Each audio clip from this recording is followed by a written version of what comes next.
At 38, Troy carried himself with the measured gait of a man whose body had endured more than most. His shoulders, once broad and proud from years of bull riding, now curved slightly forward, bearing invisible scars from countless impacts with arena dirt. His left knee, rebuilt twice after particularly violent encounters with 1,500-pound bulls, ached constantly when the weather changed.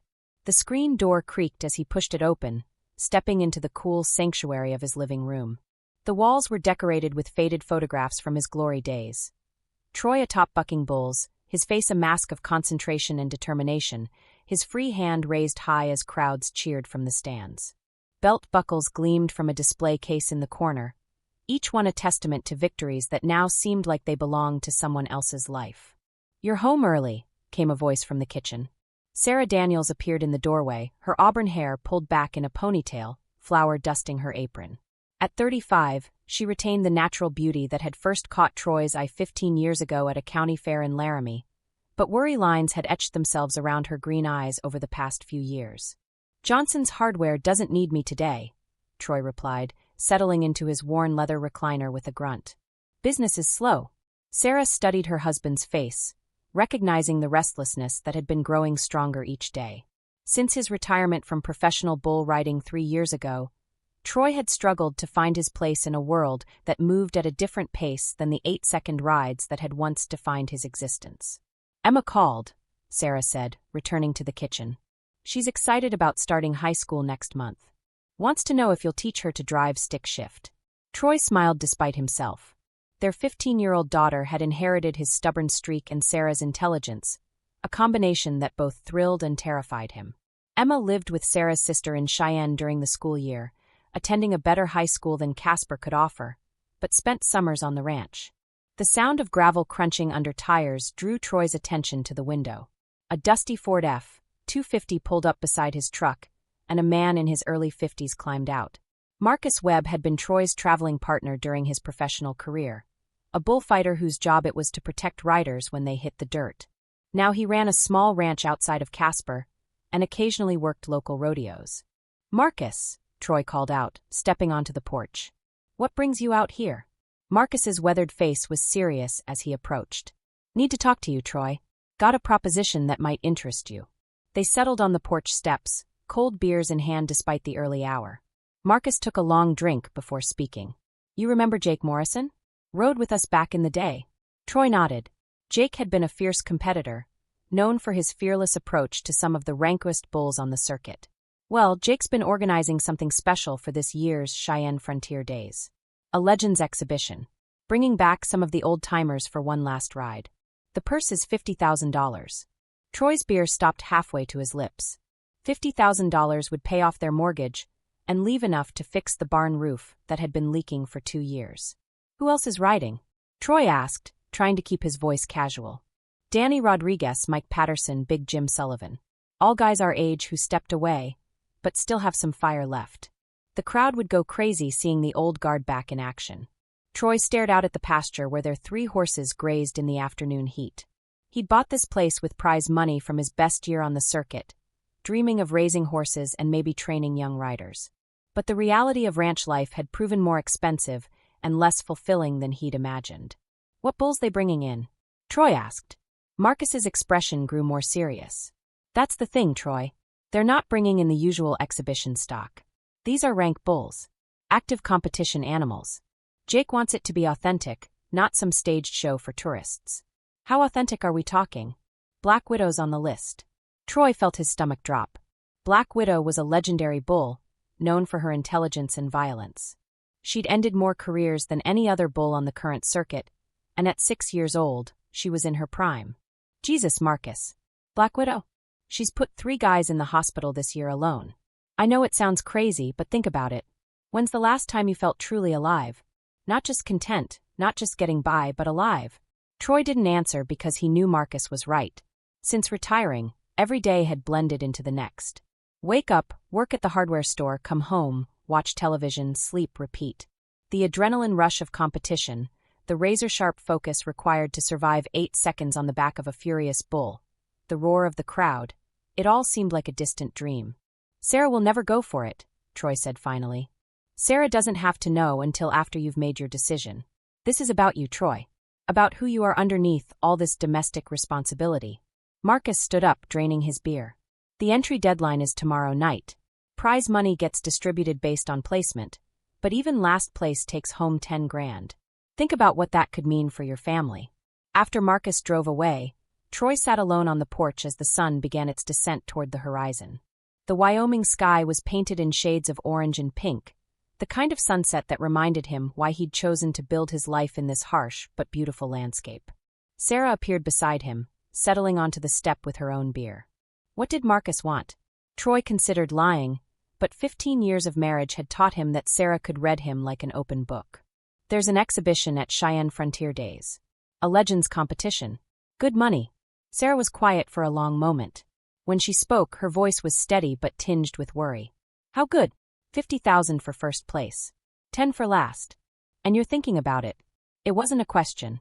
Sarah knew her husband well enough to recognize the gleam in his eye, the subtle shift in his posture that indicated his mind was already calculating odds and visualizing rides. The mortgage would be paid off, Troy said quietly. Emma's college fund would be secure. We could finally fix everything that needs fixing around here. Or you could get hurt again. Or worse. Troy turned to look at his wife, seeing his own conflict reflected in her eyes.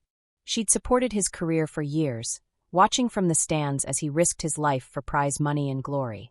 She'd nursed him through injuries, celebrated his victories, and held him when losses cut deep. When he'd finally decided to retire, she'd been relieved more than disappointed. I'm not the same man I was 3 years ago, Troy said. I'm older, slower. Maybe not as sharp as I used to be. But you're still you, Sarah replied. And I know that look. You've already made up your mind, haven't you? Troy didn't answer immediately. Instead, he reached for Sarah's hand, feeling the calluses on her palms from years of ranch work and the simple gold band that had adorned her finger since their wedding day. I keep thinking about Emma's future, he said finally. About what kind of life we can give her. The hardware store job barely covers our basic expenses. This ranch was supposed to be our dream, but it's turning into a burden we can't afford. Money isn't everything, Troy. It is when you don't have enough of it. That night, Troy lay awake staring at the ceiling fan as it rotated slowly overhead. Sarah's breathing had settled into the deep rhythm of sleep, but his mind raced through scenarios and possibilities. He thought about his glory days, when his name was announced to cheering crowds and sponsors lined up to associate their brands with his success. He remembered the last bull that had put him in the hospital, a massive black beast named Thunder Road who had caught him with a horn to the ribs, cracking 2 bones and bruising his lung. Lying in that hospital bed, listening to Sarah cry quietly in the chair beside him, he'd promised himself and his family that he was done risking his life for 8 seconds of fame. But now, faced with the reality of middle age and financial pressure, that promise felt like a chain around his neck. The next morning, Troy drove to town earlier than usual, telling Sarah he wanted to get a head start on inventory at the hardware store. Instead, he found himself parked outside the Frontier Cafe, staring at his phone. Marcus had sent him Jake Morrison's contact information the night before, along with a message. Deadline is 6 p.m. today. Don't let this opportunity pass you by. The cafe was nearly empty at 7 in the morning, occupied only by a few ranchers grabbing coffee before heading out to check cattle. Troy ordered black coffee and a piece of apple pie, settling into a booth by the window where he could watch the town come to life. Casper was the kind of place where everyone knew everyone else's business, where high school football games drew bigger crowds than the local theater, where a man's reputation was built on handshakes and kept promises. Troy had been a hometown hero once, the local boy who'd made it big on the professional rodeo circuit. Now he was just another middle-aged man struggling to make ends meet. His phone buzzed with a text from Emma.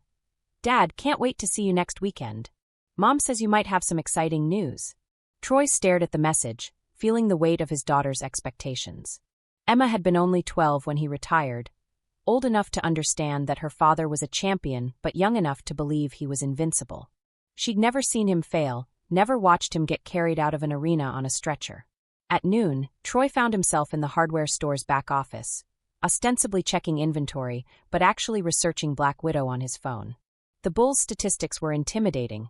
6 years old, 1,847 pounds, with a career bucking average that put her in the top 5 rankest bulls in professional rodeo. Videos of her recent rides showed a smart, athletic animal who seemed to understand exactly how to unseat riders with maximum violence. His boss, Bill Johnson, poked his head into the office. "Everything all right, Troy? You've been distracted all morning." "Just tired," Troy replied, quickly closing the browser. "Sarah had me up late discussing some financial planning." Bill, a man in his 60s who'd owned the hardware store for 30 years, studied Troy with knowing eyes. "You know, when I was your age, I had opportunities to expand this business. Could have opened a second location in Gillette, maybe made some real money. But I was scared. Scared of failing, scared of risking what I already had." "Did you ever regret not taking those chances?" "Every damn day," Bill said quietly. "Not saying you should be reckless, but sometimes a man has to bet on himself. Otherwise, he's just waiting to die." At 5:30 that evening, Troy sat in his truck outside his house, phone in hand. Sarah's car was in the driveway, and he could see her moving around in the kitchen, probably preparing dinner. Through the window, the house looked warm and inviting, a sanctuary from the harsh realities of the world. But sanctuary could also be a prison. Troy scrolled to Jake Morrison's number and hit call before he could change his mind. "Jake, it's Troy Daniels." "Yeah, I'm in." The drive from Casper to Cheyenne usually took 2 hours, but Troy had been on the road for nearly 3, stopping twice at gas stations not because he needed fuel, but because his nerves demanded the ritual of movement and distraction. The Wyoming landscape rolled past his windshield in waves of brown and gold, interrupted by the occasional oil derrick or cluster of cattle seeking shade beneath scattered cottonwood trees. In the passenger seat, his gear bag sat like a silent witness to his decision. Inside were his worn leather chaps, the custom-made spurs that had carried him through countless rides, and the helmet he'd reluctantly started wearing in his final years of competition. The bag smelled of leather oil and arena dirt, scents that transported him back to a time when 8 seconds felt like both an eternity and an instant. Sarah had barely spoken to him for the past week, ever since he'd told her about his decision to compete in the Legends exhibition. She'd listened to his explanation about the prize money and their financial situation with the kind of quiet fury that was more frightening than any screaming match. "You promised me," she'd said finally, her voice barely above a whisper. "When you were lying in that hospital bed 3 years ago, you promised me you were done." "I know what I said, but—" "No buts, Troy. You made a choice then, and now you're making a different choice. Just don't pretend this is about money or Emma's future. This is about you not being able to let go of who you used to be." The conversation had ended there, but the silence that followed was loaded with 15 years of shared history, disappointments, and the kind of love that makes betrayal cut deeper. Troy's phone buzzed with a text from Marcus. "Just checked into the Plains Hotel. Room 237. Come by when you get to town. Need to go over the draw." The Plains Hotel sat in downtown Cheyenne, like a monument to the city's Western heritage, its brick facade and neon sign promising authenticity in a world increasingly dominated by chain establishments. Troy had stayed there many times during his professional career, back when sponsors covered travel expenses and prize money made the risks worthwhile. The lobby was busy with rodeo people, contestants, stock contractors, media representatives, and the usual collection of hangers-on who followed the circuit. Troy recognized some faces, though many were younger than he remembered, part of a new generation that had emerged since his retirement. Marcus's room was on the 2nd floor, overlooking Lincoln Way. Troy knocked and heard multiple voices inside before the door opened. "Troy!" Marcus grinned, pulling him into the room. "Look who's here, boys." The room contained 4 other men, all around Troy's age, all former professional bull riders who'd achieved varying degrees of success during their careers. Danny Rodriguez sat on the bed, his compact frame still lean and athletic despite being 41 years old. Mike Patterson occupied the room's single chair, his left arm bearing the crooked scars of a compound fracture suffered during his final ride 5 years earlier. Big Jim Sullivan, true to his nickname, dominated the small couch, his 6'4" frame and barrel chest making the furniture look like children's toys. The 5th man was Jake Morrison, the organizer of the exhibition. At 53, Jake was the oldest of the group, his hair completely gray and his face lined with the kind of weathering that came from decades of outdoor work. He'd been retired the longest, having stepped away from competition 8 years ago after a series of concussions finally convinced him that his brain couldn't take any more punishment. "Glad you decided to join us, Troy," Jake said, standing to shake hands. "This is going to be something special." Troy accepted a beer from the cooler and settled against the wall. The atmosphere in the room was electric, charged with the nervous energy of men preparing to do something they knew was dangerous but couldn't resist. "Let's talk about the draw," Jake said, opening a manila folder. 6 bulls, 6 riders. The exhibition is scheduled for Saturday night, prime time. We'll have a full crowd, probably 15,000 people. He spread photos across the bed, showing 6 bulls in various stages of bucking action. Troy recognized some of the names from current rodeo results: Tornado Alley, Bodacious Jr., Hell's Angel, Apache Warrior, Devil's Backbone, and Black Widow. "These aren't exhibition bulls," Mike Patterson said, studying the photos. "These are active competition stock." "That's the point," Jake replied. "People want to see the real thing, not some watered-down show. We're legends, but we're not museum pieces." Troy picked up the photo of Black Widow. The massive black bull was captured mid-buck, all 4 hooves off the ground, her head twisted in a violent arc that spoke to her reputation for intelligence and malice. Statistics were printed on the back of the photo. 6 years old, 1,847 pounds, 43 attempts by professional riders with only 12 qualified rides. "Who draws her?" Troy asked. "That's what we're here to decide," Jake said. "I figure we'll draw numbers, let fate make the choice." Danny Rodriguez shook his head. "That's not fair to whoever draws her. Black Widows ended careers. Hell, she put Jimmy Martinez in a wheelchair last year." "Martinez is walking again," Big Jim pointed out. "Took 6 months of physical therapy, but he's fine." "Fine is relative," Marcus said quietly. "He told me he still can't feel his left leg properly." The room fell silent. They all knew the risks, had all seen careers ended by bulls less dangerous than Black Widow.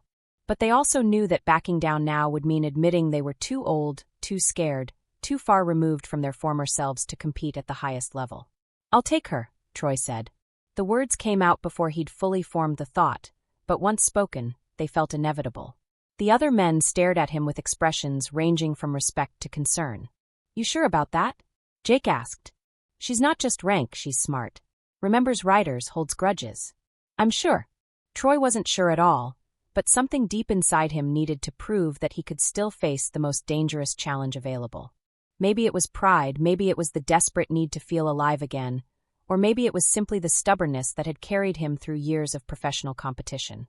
They spent the next hour discussing strategy, analyzing video footage of recent rides, and sharing stories from their glory days. The conversation had the forced casualness of men trying not to think too hard about what they were preparing to do. That evening, Troy walked through downtown Cheyenne as the sun set behind the skyline. The city was alive with Frontier Days energy. Tourists and locals crowding the sidewalks, live music spilling from open bar doors, the smell of barbecue and cotton candy mixing with exhaust fumes and dust. He found himself standing outside the arena where he'd competed many times during his career. The building looked smaller than he remembered, less imposing. A banner stretched across the entrance announced the Legends exhibition, featuring photos of all 6 participants from their glory days. Troy's picture showed him at 28, young and confident, riding a bull named Cyclone to an 89-point score that had won him the event championship. "Troy Daniels?" He turned to find a young woman with a press badge and a digital recorder. She was maybe 25, with shoulder-length blonde hair, and the eager expression of someone building a career. "I'm Jessica Walsh from the Wyoming Tribune-Eagle. Could I ask you a few questions about the exhibition?" Troy almost said no, but something about her earnest professionalism reminded him of the media attention he'd once enjoyed. "Sure, but just for a few minutes. What made you decide to come out of retirement for this event?" Troy considered several answers: the money, the challenge, the opportunity to compete with old friends. Instead, he found himself being honest. "I think I wanted to find out if I'm still the same person I was when I stepped away from competition. 3 years of civilian life can make a man wonder if he's lost something essential about himself." "Are you concerned about the risks?" "Black Widow has quite a reputation." "Every bull has a reputation. My job is to stay on for 8 seconds, same as it's always been." "Your wife didn't come with you to Cheyenne. Is she concerned about your decision to compete?" Troy felt a stab of pain at the mention of Sarah. They'd spoken only briefly since his arrival in Cheyenne, and that conversation had been strained and formal. "My wife supports me," he said, though the words tasted like lies. That night, alone in his hotel room, Troy called home. Sarah answered on the 4th ring, her voice heavy with sleep. "How's Emma?" he asked. "She's fine. excited about the exhibition. She doesn't understand why I'm not there with you. Maybe you could drive down tomorrow. Make it a family event. Sarah was quiet for so long that Troy wondered if the call had dropped. I can't watch you get hurt again, Troy. I won't put myself through that. I'm not going to get hurt. You don't know that. Nobody knows that. That's the whole point. Troy stared out his hotel window at the neon signs and streetlights of downtown Cheyenne. In the distance, he could see the arena where he'd compete in less than 24 hours. Sarah, I need you to understand something. This isn't just about proving I can still ride. It's about proving I'm still capable of taking risks, of betting on myself. I've been feeling like I'm already dead, just going through the motions until it's time to lie down for good. And what about Emma? What about me? Are we just motions you're going through? The question hit him like a physical blow. That's not what I meant. Then what did you mean, Troy? Because from where I'm sitting, it looks like you're willing to risk everything we've built for 8 seconds of glory that happened 20 years ago. The line went dead, leaving Troy alone with the hum of the air conditioning and the distant sounds of the city. He poured himself a drink from the bottle of whiskey he'd brought and sat on the edge of the bed, staring at the photos spread across the small table. His phone buzzed with a text from Emma. Good luck tomorrow, Dad. I know you're going to be amazing. Mom's just worried, but I think it's cool that you're still brave enough to ride bulls. Troy read the message 3 times, feeling the weight of his daughter's faith in him. Emma saw his decision as bravery, while Sarah saw it as selfishness. Maybe they were both right. The next morning dawned clear and hot, with the kind of crystalline sky that made Wyoming summers legendary. Troy woke before his alarm, his body already flooded with the familiar cocktail of adrenaline and anxiety that preceded every competition. He joined the other riders for breakfast at a diner near the arena, where they sat around a large table and tried to make normal conversation while each man privately prepared for what might be his final ride. The food tasted like cardboard, but they all forced themselves to eat, knowing they'd need energy for the physical demands ahead. Anyone else feeling like we're too old for this shit? Danny Rodriguez asked, attempting humor but not quite achieving it. Speak for yourself, Big Jim replied. I feel like I'm 25 again. Your joints sound like Rice Krispies when you stand up, Marcus pointed out. They laughed, but the sound was hollow. Each man was conducting his own internal inventory, testing reflexes, assessing flexibility, measuring the gap between who they had been and who they were now. After breakfast, they walked to the arena for a final look at the bulls. The stock was being held in pens behind the building, massive animals that paced restlessly in the July heat. Black Widow stood apart from the others, her dark coat gleaming in the morning sun. She was smaller than some of the other bulls, but carried herself with an intelligence and awareness that was almost human. She's beautiful, Troy said, watching the bull through the fence rails. Beautiful and deadly, Jake replied. Last rider who tried her lasted 2.3 seconds. She threw him so high he cleared the fence and landed in the first row of seats. Troy studied Black Widow's movements, looking for patterns or tells that might give him an advantage. But the bulls seemed to sense his scrutiny, turning to stare directly at him with dark eyes that held no fear, only calculation. The afternoon passed in a blur of preparation and nervous energy. Troy checked and rechecked his equipment, called Emma to wish her luck in her summer league softball game, and tried unsuccessfully to reach Sarah. By evening, when it was time to head to the arena, his hands were shaking with anticipation. The locker room beneath the arena was exactly as he remembered, concrete walls, metal lockers, and the smell of liniment and fear. Troy dressed methodically, pulling on his protective vest, adjusting his chaps, and making sure his spurs were properly secured.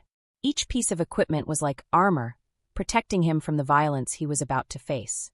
Above them, they could hear the crowd gathering, the steady rumble of 15,000 voices creating an energy that penetrated the building's foundation. Troy had missed that sound more than he'd realized. The collective anticipation of people gathered to witness something extraordinary and dangerous. Gentlemen, Jake announced, it's time. They climbed the stairs to arena level, emerging into a cathedral of lights and noise. The crowd was already on its feet, cheering as the 6 legends were introduced. Troy felt the familiar rush of adrenaline as his name echoed through the building, followed by a recitation of his career highlights and achievements. In the stands, he searched for familiar faces, but saw only a sea of strangers. Sarah wasn't there, as she'd promised, and Emma was back in Casper with her aunt. For the first time since arriving in Cheyenne, Troy felt truly alone. The first rider was Danny Rodriguez on a bull called Tornado Alley. Danny lasted 6 seconds before being thrown, landing hard on his left shoulder and limping from the arena with the help of the bullfighters. Mike Patterson followed on Hell's Angel, managing a qualified ride of 78 points to thunderous applause. Big Jim Sullivan drew Devil's Backbone and rode magnificently for 7 seconds before the bulls spun him off with a move that would have ended most men's night. Jim got up slowly but under his own power, waving to the crowd as he left the arena. Marcus faced Apache Warrior and delivered a textbook ride, staying centered and in control for the full 8 seconds to earn 81 points and the early lead. As Troy watched his old friend celebrate with the crowd, he felt a mixture of pride and envy. Jake Morrison, as the organizer, had saved himself for second to last, drawing Bodacious Jr., but at 53, Jake's reflexes weren't what they'd once been. The bull caught him off guard with an early spin, launching him high into the air. Jake landed awkwardly, his right leg folding beneath him with an audible crack that carried over the crowd noise. Medical personnel rushed onto the arena floor as Jake writhed in obvious pain. Troy watched from behind the chutes as his friend was loaded onto a stretcher, knowing that Jake's rodeo career had just ended permanently. The arena fell quiet as Jake was carried away, the festive atmosphere replaced by a somber reminder of the stakes involved. Troy looked up at the crowd, then back at the chute where Black Widow waited, and wondered if he was about to make the biggest mistake of his life. The arena fell into an expectant hush as Troy Daniels climbed the rails of chute number 4. Black Widow stood motionless in the narrow confines, her massive frame filling the space like a coiled spring. At 1,847 pounds of muscle and malice, she represented everything dangerous and magnificent about professional bull riding. Troy could feel the animal's heat radiating upward, smell the earthy scent of her hide mixed with the dust and tension that permeated the chute area. "Take your time," whispered Pete Hawkins, the chute boss who'd worked Frontier Days for over 20 years. Pete had seen hundreds of riders face thousands of bulls, but something about this moment felt different. The crowd of 15,000 had grown restless during the medical delay for Jake Morrison, but now they sensed they were about to witness something significant. Troy lowered himself slowly onto Black Widow's back, feeling the familiar ritual that had defined his professional life for over a decade. The bull's spine was sharp beneath the rigging, her breathing deep and measured. She stood perfectly still, but Troy could sense the coiled energy waiting to explode the moment the gate opened. Marcus Webb positioned himself as the primary bullfighter, despite not having worked in that capacity for years. "I got you covered, brother," he called up to Troy. "Just like old times." Troy nodded, working his gloved hand into the rigging with practiced movements that his body remembered despite 3 years away from competition. The rope felt foreign yet familiar, like greeting an old friend after a long absence. He wrapped it around his palm, creating the connection between rider and bull that would either carry him to victory or drag him into disaster. In the stands, the crowd was on its feet. Word had spread throughout the arena that Troy Daniels, the legendary bull rider from Casper, was facing Black Widow in what everyone understood might be his final ride. Camera phones emerged like fireflies, capturing a moment that would be replayed countless times in the hours and days to come. "You ready?" Pete asked, his hand on the gate latch. Troy took a deep breath, feeling his heart hammering against his ribs. For a moment he thought about Sarah, probably at home in Casper, refusing to watch something that might destroy the life they'd built together. He thought about Emma, his daughter who believed her father was invincible, who would learn otherwise if this ride went wrong. Then he thought about the mortgage payments, the leak in the barn roof, the college fund that existed more in dreams than in reality. He thought about 3 years of feeling like a spectator in his own life, watching younger men take the risks that had once defined his existence. "Ready," he said. The gate swung open and Black Widow exploded from the chute, like a force of nature unleashed. Troy felt the familiar sensation of being launched into controlled chaos, his body automatically adjusting to the bull's first massive jump. Black Widow came down hard, her front hooves hitting the arena dirt with an impact that traveled up through Troy's spine. 1 second. The bull spun to the left, a move Troy had studied on video but which felt entirely different when experienced at full speed and violence. He shifted his weight, fighting to stay centered as Black Widow's massive frame twisted beneath him.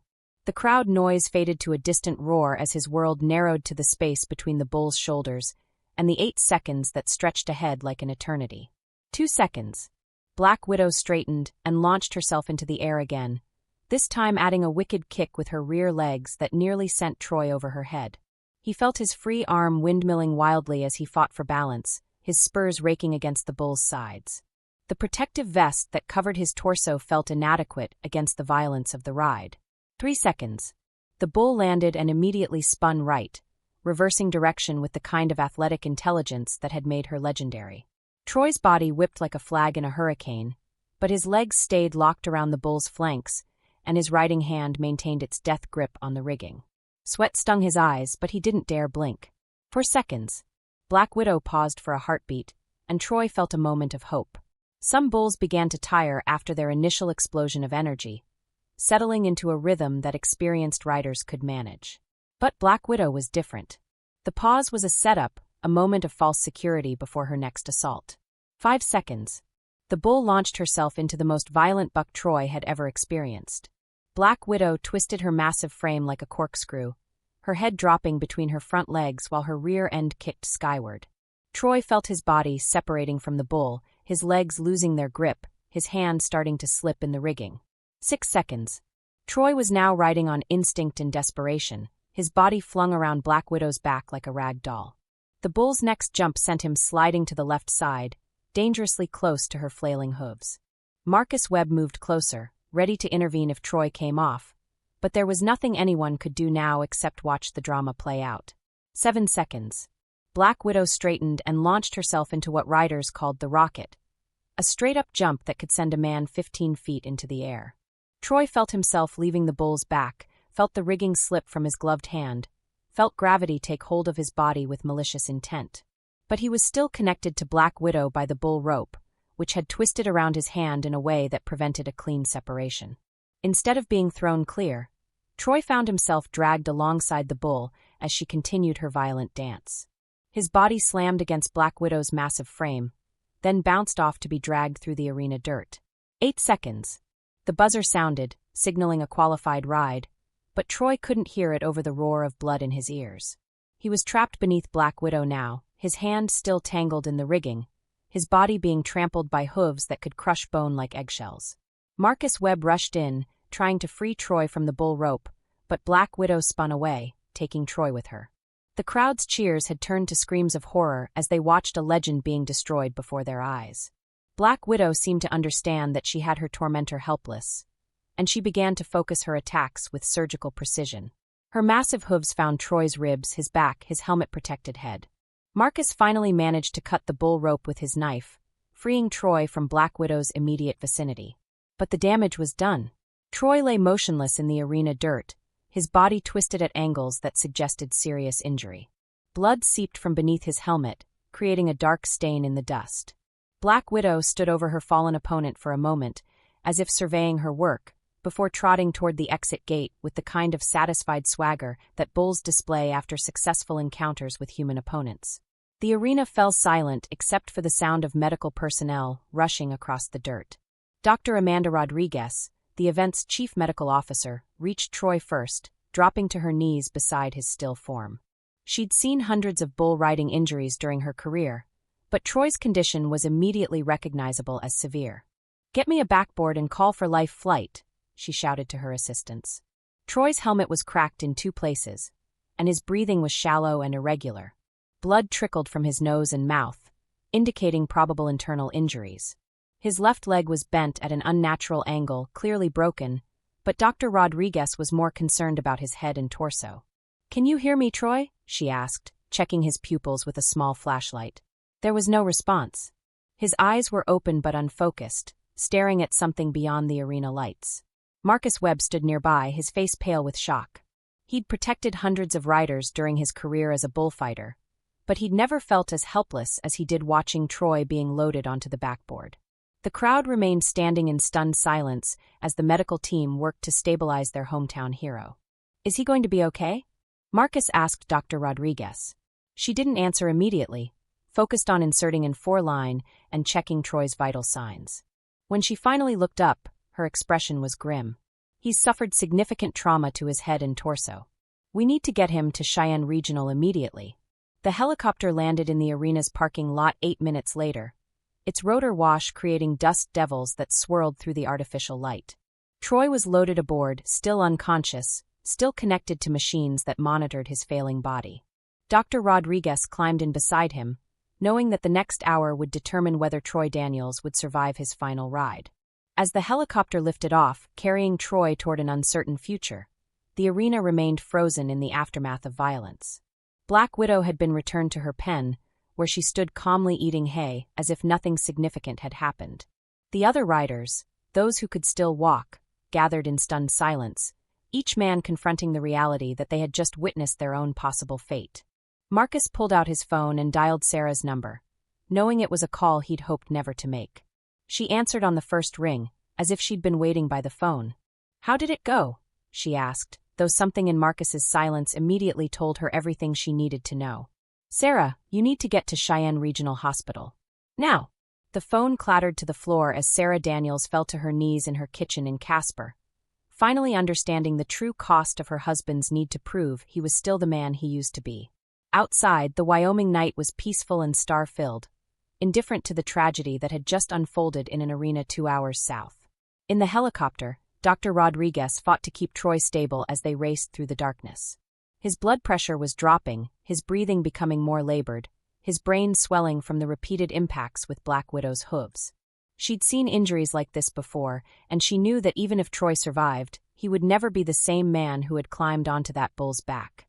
The helicopter's lights cut through the night like a beacon, carrying a broken cowboy toward a hospital where machines would do what his body could no longer manage on its own. Behind them, the arena lights were being turned off one by one, as if the venue itself was closing its eyes against what it had witnessed.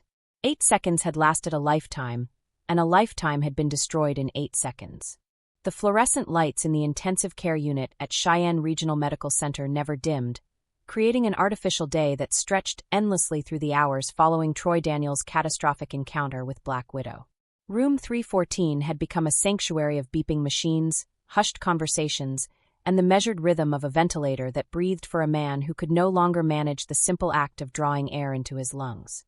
Sarah Daniels sat in the uncomfortable chair beside Troy's bed, her hand resting lightly on his forearm. She'd driven the 2 hours from Casper in a blur of tears and terror, arriving at the hospital to find her husband already connected to more machines than she'd known existed. Dr. Amanda Rodriguez had met her in the hallway outside the ICU, her scrubs still bearing stains from the emergency surgery that had saved Troy's life, if what remained could be called living. "The head trauma is severe," Dr. Rodriguez had explained with the careful precision that medical professionals use when delivering life-altering news. "We've managed to reduce the swelling in his brain, but there's been significant damage to the frontal lobe and brain stem. He's in a medically induced coma while we monitor his condition." Sarah had nodded, trying to process words that seemed to come from someone else's nightmare. "Will he wake up?" "It's too early to say. Brain injuries are unpredictable. Some patients make remarkable recoveries, while others—" Dr. Rodriguez had left the sentence unfinished, allowing Sarah to fill in the implications herself. That conversation had taken place 4 days ago. Now, on a Tuesday morning in late July, Sarah maintained her vigil beside Troy's motionless form. His face, swollen and discolored from the trauma, bore little resemblance to the man who had kissed her goodbye a week earlier. The Troy she'd married would have hated being seen like this.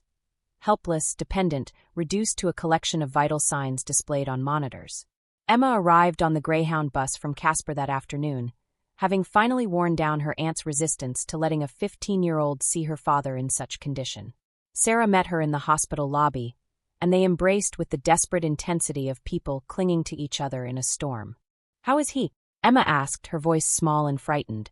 "He's fighting," Sarah replied, though she wasn't sure if that was true or if Troy was simply being kept alive by machines that wouldn't give up even when his body had.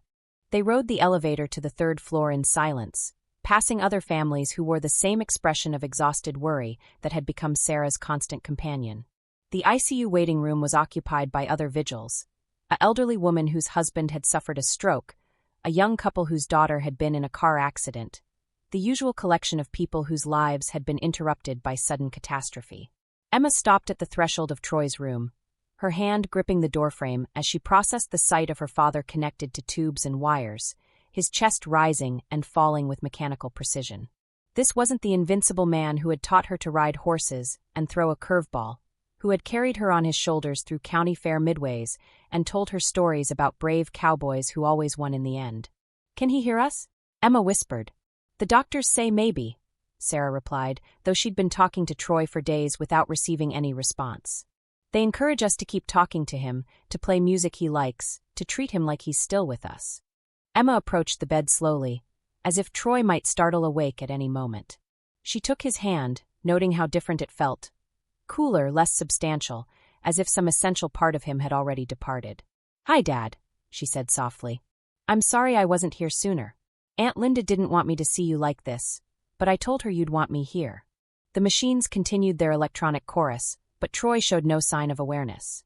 Emma sat on the edge of the chair, still holding her father's hand, and began to tell him about her summer league softball season, about the college prep courses she was planning to take, about all the normal teenage concerns that seemed insignificant in the sterile environment of the ICU.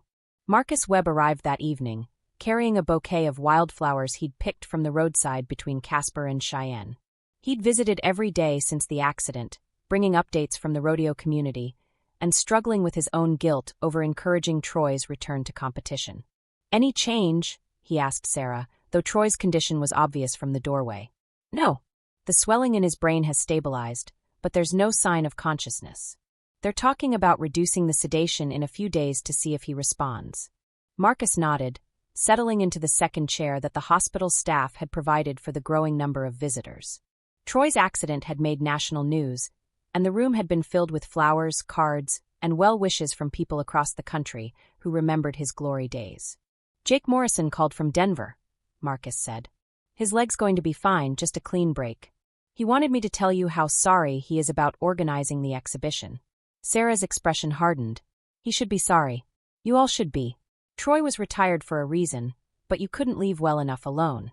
The accusation hung in the air between them, laden with 3 years of resentment that Sarah had never fully expressed. Marcus had been expecting it, knowing that someone would eventually be held accountable for the decision that had brought Troy back into the arena. "You're right," Marcus said quietly. "We were selfish. We missed the old days, missed feeling important, missed the rush of competition. And we convinced ourselves that Troy needed it too." "He did need it," Emma said suddenly, surprising both adults. Not the getting hurt part, but the feeling alive part. He'd been miserable for months, going through the motions at work, talking about money problems, acting like his life was already over. Sarah stared at her daughter, shocked by the mature assessment of Troy's mental state. "You knew he was unhappy?" "Mom, I'm not a little kid anymore. I could see that Dad felt trapped, like he was just waiting to die. Maybe this wasn't the right way to fix it, but at least he was trying to feel like himself again." The room fell silent except for the ventilator's rhythmic breathing. Emma's words forced Sarah to confront a truth she'd been avoiding. That Troy's decision to compete hadn't been entirely about money or masculine pride, but about a deeper need to reconnect with the person he'd been before middle age, and responsibility had worn away his sense of identity. Dr. Rodriguez appeared in the doorway, tablet in hand, wearing the expression that Sarah had learned to interpret as cautiously optimistic news. "We're going to begin reducing the sedation tomorrow morning," she announced. "Troy's brain swelling has decreased significantly, and his other injuries are healing well. The next few days will tell us a lot about his neurological function." "What should we expect?" Sarah asked. "Honestly, we don't know. He might wake up fully functional, he might have significant impairments, or he might not wake up at all. Brain injuries don't follow predictable patterns." That night, Sarah sent Emma back to their hotel room while she maintained her vigil alone. The ICU was quieter after visiting hours, staffed by night nurses who moved through their routines with practiced efficiency. Sarah had grown familiar with the rhythm of the ward. The periodic checks, the soft conversations at the nurse's station, the occasional crisis that brought teams of medical personnel rushing to someone else's room. She'd brought a book, but couldn't concentrate on reading. Instead, she found herself studying Troy's face, looking for signs of the man she'd married. The swelling had decreased, revealing features she recognized beneath the bruising and medical tape. His hair, always thick and unruly, had been partially shaved for the surgery that had saved his life. "I'm angry at you," she whispered, not caring if he could hear her or not. "I'm angry that you broke your promise, angry that you left me to deal with this alone, angry that you cared more about 8 seconds of glory than about the life we built together." She paused, listening to the ventilator's mechanical breathing. "But I'm also scared of losing you. Emma needs her father, even if he's not the same man who used to ride bulls. And I need my husband, even if he never walks again, even if he never remembers who we are. So you need to fight, Troy. You need to find your way back to us. The next morning brought a flurry of activity as the medical team began the process of reducing Troy's sedation. Sarah and Emma stood outside the room, watching through the window as doctors and nurses monitored Troy's vital signs, looking for any indication that consciousness was returning. Dr. Rodriguez emerged after an hour, her expression carefully neutral. His brain activity is showing some promising patterns, she reported. But it's still too early to know what that means in terms of function. We'll continue reducing the medication over the next 24 hours. The hours that followed were the longest of Sarah's life. She and Emma took turns sitting beside Troy's bed, talking to him, playing music on Emma's phone, reading passages from books they thought he might enjoy. Marcus brought other visitors, former competitors, local friends, even Bill Johnson from the hardware store. On Thursday afternoon, as Sarah was reading aloud from a Louis L'Amour novel that had always been one of Troy's favorites, she noticed a change in his breathing pattern. The ventilator was still assisting, but Troy seemed to be making his own efforts to breathe. "Emma," she called softly. "Get the nurse." Emma rushed from the room, returning with Nancy Patterson, the day shift nurse who had become their primary advocate during the long vigil. Nancy checked Troy's monitors, noted the changes in his vital signs, and called for Dr. Rodriguez. Over the next hour, medical personnel filtered in and out of the room, conducting tests and evaluations. Troy's eyes remained closed, but his breathing became more independent, and his body showed other signs of emerging consciousness. "Troy," Dr. Rodriguez said, leaning close to his ear. "Can you hear me? If you can hear me, try to squeeze my hand." Sarah held her breath, watching Troy's right hand where Dr. Rodriguez had placed her fingers. For long seconds, nothing happened. Then, barely perceptible, Troy's fingers tightened slightly around the doctor's hand. "Good," Dr. Rodriguez said. "Very good. Troy, I'm going to remove the breathing tube now. This might be uncomfortable, but it means you're getting better." The extubation process was difficult to watch, but Troy's body responded well, breathing on his own for the first time since the accident. His eyes remained closed, but his face showed signs of discomfort and awareness. "Troy," Sarah said, taking his hand. "It's Sarah. You're in the hospital, but you're going to be okay. Emma's here too." Troy's eyes fluttered open, unfocused and confused, but open. He looked around the room without recognition, his gaze settling on Sarah's face with no apparent familiarity. "Do you know who I am?" Sarah asked, though she was afraid of the answer. Troy's mouth moved, but no sound emerged. He closed his eyes, seeming to drift back toward unconsciousness, but his breathing remained steady and independent. Dr. Rodriguez pulled Sarah aside. "This is actually very encouraging. He's responding to stimuli, breathing on his own, and showing signs of consciousness. The fact that he opened his eyes is significant. But he doesn't recognize me. Memory and recognition often return gradually after severe brain injuries. The important thing is that he's awake and responsive. We'll know more as the days progress."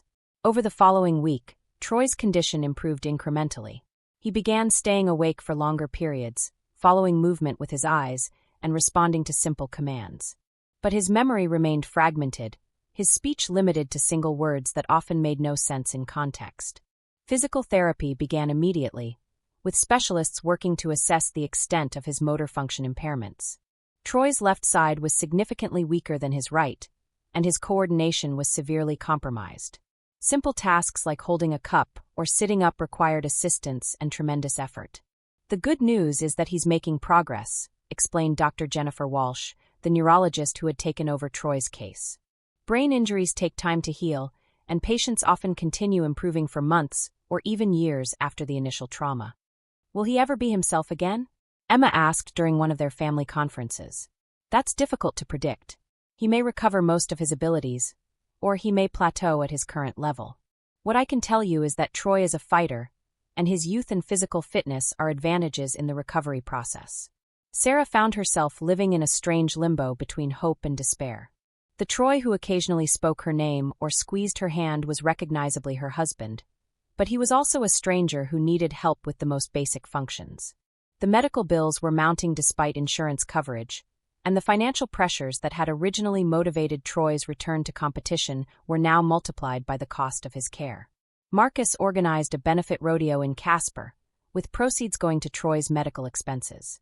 The event raised over $60,000, more than Troy would have won by successfully riding Black Widow. The irony wasn't lost on anyone involved. He would hate this, Sarah told Marcus as they watched local riders compete in Troy's honor. He was always too proud to accept charity. Maybe, Marcus replied. But he'd understand that this is what community means. People taking care of each other when things go wrong. 3 weeks after the accident, Troy spoke his first complete sentence. "Where are my boots?" It was directed at Emma, who was reading to him from a magazine, and it seemed to come from nowhere, as if he'd suddenly remembered something important. "Your boots are at home, Dad," Emma replied, trying not to cry at hearing her father string words together coherently. "Need my boots," Troy insisted, becoming agitated. "Can't ride without boots." It was heartbreaking and encouraging simultaneously. His memory was returning, but it was stuck in the past, when riding bulls was still possible, when his body could do what his mind demanded. Dr. Walsh adjusted his medications and increased his therapy schedule. Slowly, over the following months, Troy began to understand what had happened to him, though he retained no memory of the actual ride or the weeks immediately following. His personality emerged in fragments, flashes of humor, moments of frustration, glimpses of the man Sarah had married. By autumn, Troy had been transferred to a rehabilitation facility in Denver that specialized in traumatic brain injuries. He could walk with assistance, speak in short sentences, and perform basic self-care tasks. But the Troy Daniels who had climbed onto Black Widow's back no longer existed. "I know I should be grateful that he survived," Sarah confided to Marcus during one of his visits to the facility. "But sometimes I look at him and wonder if this is really better than if he had died in that arena." Marcus had no answer for that. He'd watched Troy struggle through physical therapy sessions that would have been effortless before the accident, seen the frustration in his friend's eyes when his body wouldn't obey his mind's commands, witnessed the slow realization that his old life was gone forever. Troy would never ride bulls again, would never work at the hardware store, would never be the father and husband he'd been before 8 seconds changed everything. But he was alive, and according to the medical team, he might continue improving for years to come. The Daniels family learned to navigate their new reality. Troy in his wheelchair or walking with a cane, Emma helping her father with tasks that had once been automatic, Sarah working 2 jobs to cover the medical expenses that insurance didn't pay. The ranch in Casper was sold to help finance Troy's care, and they moved to a smaller house in Denver to be closer to his medical team. On the first anniversary of the accident, Sarah and Emma visited the Cheyenne Frontier Days Rodeo. They sat in the stands where Troy had once competed as a young man, watching new riders face new bulls in the eternal dance between human ambition and animal power. "Do you ever wonder what would have happened if he'd just stayed on for 8 seconds?" Emma asked as they watched a rider successfully complete his ride. Sarah had wondered about that countless times. If Troy had ridden Black Widow successfully, would he have felt satisfied and returned to normal life? Or would one successful ride have led to another comeback attempt, and another, until eventually the same outcome occurred? "I think he needed to try," Sarah said finally. "Your father couldn't live with the question of whether he still had what it took. Maybe this was always going to happen, one way or another." They watched the rodeo until the final rider had taken his turn, then drove back to Denver where Troy waited in the rehabilitation facility that had become his world. He was sitting in the common area when they arrived, working on a puzzle with the concentration that simple tasks now required. "How was the rodeo?" he asked, the words coming slowly but clearly. "Good," Emma replied. "Made me think of you when you were younger." Troy nodded, accepting this information without the emotional weight it once would have carried. Brain injuries had a way of simplifying life, stripping away the complex emotions and motivations that had driven him back into the arena. "I used to ride bulls," he said matter-of-factly, as if discussing someone else's career. "Yes," Sarah replied. "You were very good at it." "Don't remember much about that," Troy said, returning to his puzzle. "But I remember you. And Emma. That's what matters." As they sat together in the rehabilitation facility's common room, surrounded by other families dealing with their own tragedies and recoveries, Sarah realized that Troy was right. The man who had risked everything for 8 seconds of glory was gone, but the man who remembered loving his wife and daughter remained. It wasn't the life they'd planned, wasn't the retirement Troy had envisioned when he'd first stepped away from professional rodeo. But it was the life they had, shaped by 8 seconds of violence that had changed everything while somehow leaving the most important things intact. Outside, the Colorado sky was clear and endless, indifferent to human ambitions and tragedies alike. Somewhere in Wyoming, Black Widow was probably grazing in a pasture, unaware that she'd become part of a story about the price of dreams and the strength of love in the face of devastating loss. The last ride was over, but the story of what came after would continue for as long as people remembered that sometimes the greatest victory is simply learning to live with the consequences of our choices, and that love can survive even when everything else falls apart. 8 seconds can last forever, and forever can be contained in 8 seconds. In the arena of life, we all face our own black widows, the moments when we must choose between safety and the need to prove we're still who we think we are. Troy Daniels climbed onto that bull knowing the risks, driven by forces deeper than money or glory. What he found in those 8 seconds wasn't victory or defeat, but the ultimate test of what survives when everything else is stripped away. In the end, love endures not because it's strong enough to prevent tragedy, but because it's patient enough to rebuild from whatever remains.